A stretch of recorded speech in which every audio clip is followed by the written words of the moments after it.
আসসালামু আলাইকুম। সোশ্যাল মিডিয়ার বন্ধুগণ, আপনারা কেমন আছেন? আজকে আমরা ঢাকা ইউনিভার্সিটিতে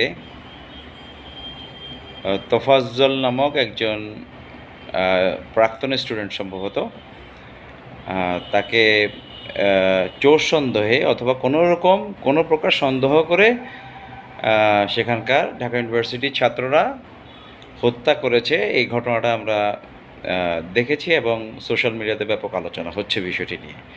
সবাই খুব মর্মাহত এই ঘটনায়। এর পেছনে মূল কারণ যা আমরা বুঝতে পারি, আমরা মানুষের তো জনে জনে আমরা আর ইন্টারভিউ করিনি, কিন্তু সোশ্যাল মিডিয়াতে মানুষের আলোচনা দেখে আমরা যা বুঝতে পারি তা হলো যে ব্যক্তি মারা গেছেন সে এখানে কোনো রাজনৈতিক উদ্দেশ্যে সেখানে কোনো মারামারি করতে যায়নি, অথবা তার কোনো রাজনৈতিক অ্যাক্টিভিটির কারণে সেখানে মারামারি হয়েছে এমনটাও না। তো সেই লোকটাকে সে তার আগের একটা ভিডিও আমরা দেখেছি, সেখানে দেখা যাচ্ছে যে ওই লোকটা ব্যক্তিগতভাবে দেশের অর্থনৈতিক অবস্থা এবং তার পারিবারিক অবস্থা, তার অর্থনৈতিক অবস্থার ভিত্তিতে সে যথেষ্ট মানসিকভাবে অপ্রকৃতস্থ মনে হচ্ছিল তাকে। এইটা সে কিছু শব্দ সরাসরি বলেছে যে সে হতাশ, তার চাকরি বাকরি নেই, জবলেস। তো এই হতাশাটা শুধু এই ছেলেটার না, এই হতাশা শুধু তফাজ্জলের নয়। বাংলাদেশে যারা রিসেন্টলি বিগত সরকারের বিরুদ্ধে যারা আন্দোলন করেছে, যেই সকল লোক, ছাত্র হোক, সাধারণ জনতা হোক, যারাই করেছে সবারই এই হতাশা আছে। এই দেশের আপামর জনতা যারাই সরকারের সাথে সংঘাতে এসেছে তাদের মূল কারণটা সেখানেই। এই হতাশা থেকে এবং এই অসন্তোষ থেকেই মানুষ সরকারের সাথে বিদ্রোহে লিপ্ত হয়েছে। এখন এই লোকটাকে কিছু লোক আমরা দেখলাম যে ইউনিভার্সিটির ছাত্র, তারা খাইয়েছে, পরিয়েছে, এরপর তাকে ভিডিও করতে করতে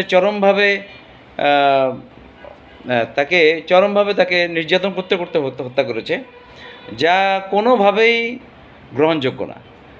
কারণ প্রথম বিষয় হলো, এই লোকটা কোনো প্রাণঘাতী না, সে তো কোনো অস্ত্রশস্ত্র নিয়ে কাউকে মারতে আসেনি।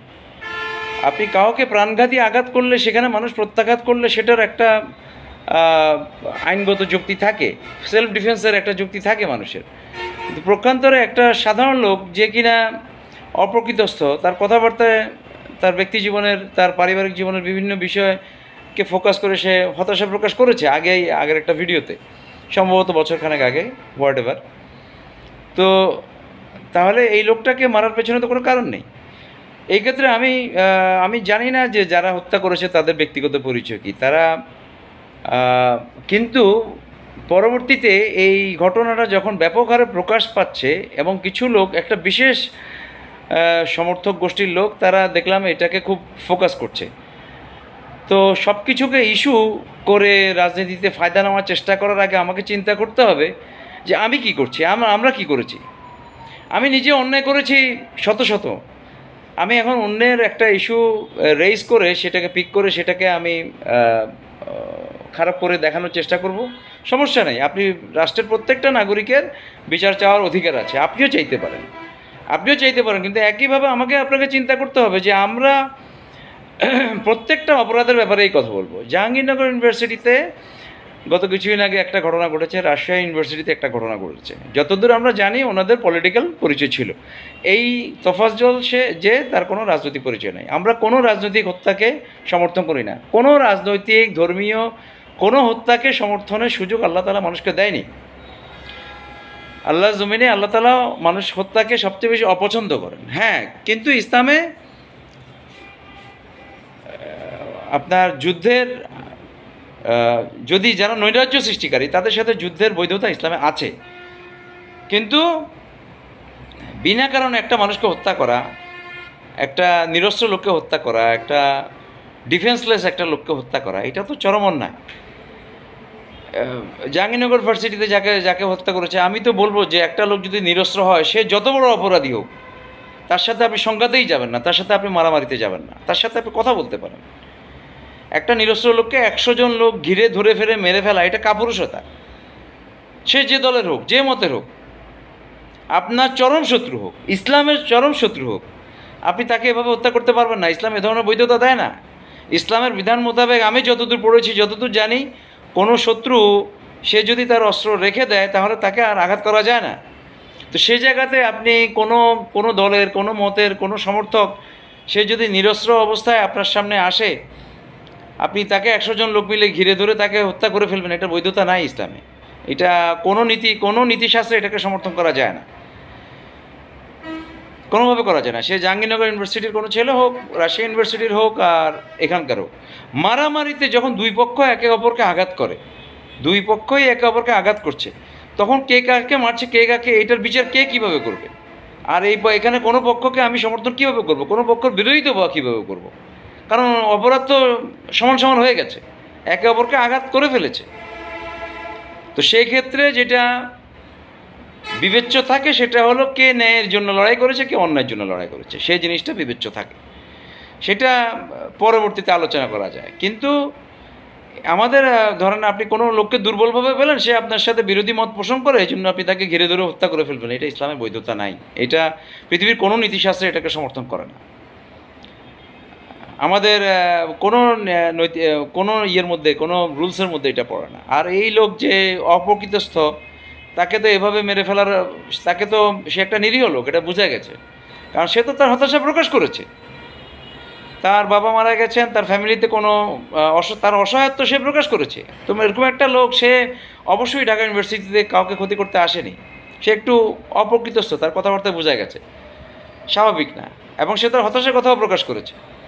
তো এইখানে যে লোকগুলো এত বেশি ব্রুটাল হলো, এই লোকটার প্রতি আমি এদেরকে স্বাভাবিক লোক মনে করি না।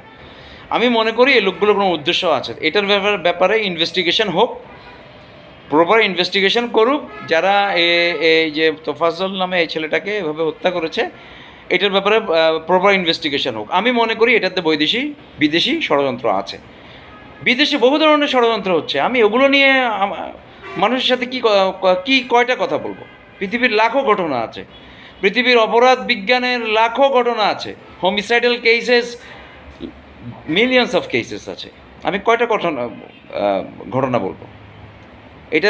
এটার ব্যাপারে ষড়যন্ত্র থাকতে পারে। যারা করেছে তাদের কোনো দুরভিসন্ধি আছে কি না, আমি ব্যক্তিগতভাবে বলেছি যে এটাতে বৈদেশিক ষড়যন্ত্র থাকতে পারে। ঠিক আছে, এটা সরকার, যারা আমাদের প্রশাসনের লোকজন আছেন, ওনারা প্রপারলি ইনভেস্টিগেট করুন।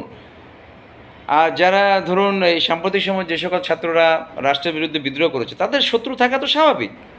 তারা একটা রাষ্ট্রের বিরুদ্ধে বিদ্রোহ করেছে, এখানে রক্তপাত হয়েছে, একটা সরকারের পতন হয়েছে, সরকার টপল হয়েছে, তাদের শত্রু থাকা তো স্বাভাবিক। বহু ধরনের শত্রু থাকবে তাদের। তারা একটা পর্যায়ে তো তাদেরকে কিল করা হবে, কিল করবে। তাদেরকে তো কিল আগেও করা হয়েছে, 5ই আগস্টের আগেও করা হয়েছে, এখনও করতে পারে তাদেরকে।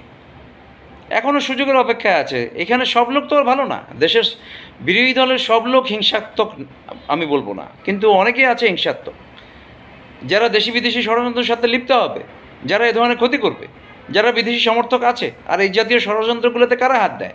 বাংলাদেশের সবচেয়ে বেশি ইন্টারেস্ট, ভারত বিরোধী সেন্টিমেন্ট বাংলাদেশের সবচেয়ে সক্রিয় এই মুহূর্তে। বাংলাদেশে যারা ছাত্র জনতা বিদ্রোহ করেছে, এরা সবাই অ্যান্টি ইন্ডিয়ান সেন্টিমেন্টে আছে, এরা সবাই ভারত বিরোধী। এটা ভারত জানে। তো স্বাভাবিকভাবেই ভারত, তার মিত্র হলো ইসরায়েল। ভারত ইসরায়েল মিলেই বাংলাদেশের যে কোনো তাদের কোনো প্রতিরক্ষা রিলেটেড কোনো তারা যদি পদক্ষেপ নেয়, তারা সেটা বাংলাদেশে নিবে। এটাকে আমরা ষড়যন্ত্র হিসেবেই দেখব। একটা স্বাধীন রাষ্ট্র হিসেবে আমি এটাকে ষড়যন্ত্রভাবেই দেখব। এটাই স্বাভাবিক, সবাই দেখবে এটাকে ষড়যন্ত্রের সহিত। কারণ আপনি যদি উত্তরোত্তর একটার পর একটা হত্যাযোগ্য, একটার পর একটা ষড়যন্ত্র চলতেই থাকে দেশের ভিতরে, তাহলে দেশের অবস্থা হবে কি? আপনার চট্টগ্রামে, পার্বত্য চট্টগ্রামে এখন হঠাৎ করে আবার সব পার্বত্য চট্টগ্রামে ঝামেলা শুরু হয়েছে। গত কিছুদিন আগে হিন্দু ধর্মাবলম্বী যারা ছিলেন, ওনাদের মধ্যে কিছু ঝামেলা হচ্ছে। এগুলো কারা করছে? আমি এগুলোর জন্য বলবো না, সব সাধারণ লোক যারা, তারা করছে। বিরোধী দল, বিরোধী মতের অথবা বিগত সরকারের যারা সমর্থক, সব সাধারণ লোক এগুলো করছে না। ওদের কিছু লোক আছে যারা দুষ্ট মানসিকতা, তাদেরকে ইউজ করবে বিদেশিরা। নষ্ট মানসিকতা যারা আছে তাদেরকে ব্যবহার করবে। বহু ধরনের ষড়যন্ত্র দেশের ভিতরে বাইরে হচ্ছে। দেশের ভিতরে ষড়যন্ত্র না হলে এই রক্তপাত কেন হলো? এই রক্তপাতগুলো কেন হচ্ছে? আমরা কোনো দলের বা এই দেশে দলে দলে মারামারি করে 1971 সাল থেকে এ পর্যন্ত 7-8 লক্ষ লোক মারা গেছে, বেশিরভাগই মুসলিম। অথচ বাংলাদেশে হিন্দু ধর্মাবলম্বী যারা আছে তারা বলে তাদেরকে সবসময় নির্যাতন করছে।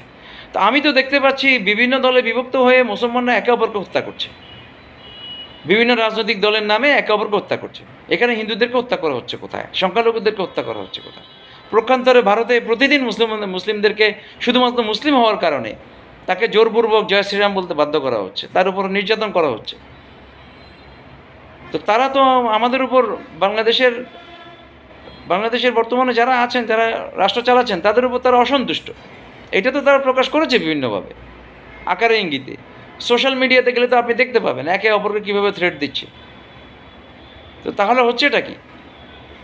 অবশ্যই এতে দেশি বিদেশি ষড়যন্ত্র থাকতে পারে, আমি ব্যক্তিগতভাবে মনে করি আছে। এরপরও এটা তদন্ত সাপেক্ষ বিষয়, যারা আছেন তারা তদন্ত করে দেখুন। আল্লাহ তাআলা কোনো কিলিং পছন্দ করেন না পৃথিবীতে, কিন্তু কেউ যদি আপনাকে ডাকাতি করতে আসে, আপনি কি তাকে কথা বলে থামাতে পারবেন?